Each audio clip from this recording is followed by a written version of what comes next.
લાભ અલાભ સહજ ગતિ. દુઃખ આવે સુખ આવે, આ તો જીવનની સાયકલ છે. આ સહજ ગતિઓ છે.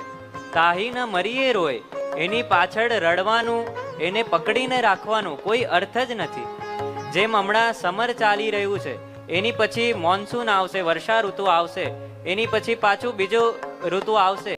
એવી રીતે જેમ આ ઋતુની સાયકલ છે, એમ આપણા જીવનની સાયકલ દુઃખ સુખ લાભ અલાભ. ક્યારે લાભ આપણને થાય, ક્યારે લાભ ના પણ થાય, ક્યારે આપણને દુઃખ આવે, ક્યારે સુખ આવે. આ દુઃખ સુખ પણ આપણું એ ડિલ્યુઝન જ છે. આપણે વિચારીએ છીએ એ આપણને સુખ લાગે છે, આપણે વિચારીએ છીએ એ આપણને દુઃખ લાગે છે, પણ આ તો સહજ ગતિઓ છે. આપણે સંસારમાં રહીએ છીએ, સંસારમાં આવીને સંસારી કાર્ય પણ કરીએ છીએ, લૌકિક કાર્ય પણ કરીએ છીએ, લૌકિકમાં પણ જઈએ છીએ. તો આ તો સહજ ગતિએ છે. તાહી ન મરીએ રોય, જો કછું લેખ લીખ્યો નંદ નંદન, મેટી શકે ના કોઈ. એ જ વાત હરિ સર્વમ કરિષ્યતિ, ને હરિ નિજેચ્છાત કરિષ્યતિ. કે જે ઠાકોરજીએ વિચારીને રાખ્યું છે આપણા માટે શું હિતકારી છે ને શું હિતમાં આપણા નથી, એ ઠાકોરજીને જ ખબર છે.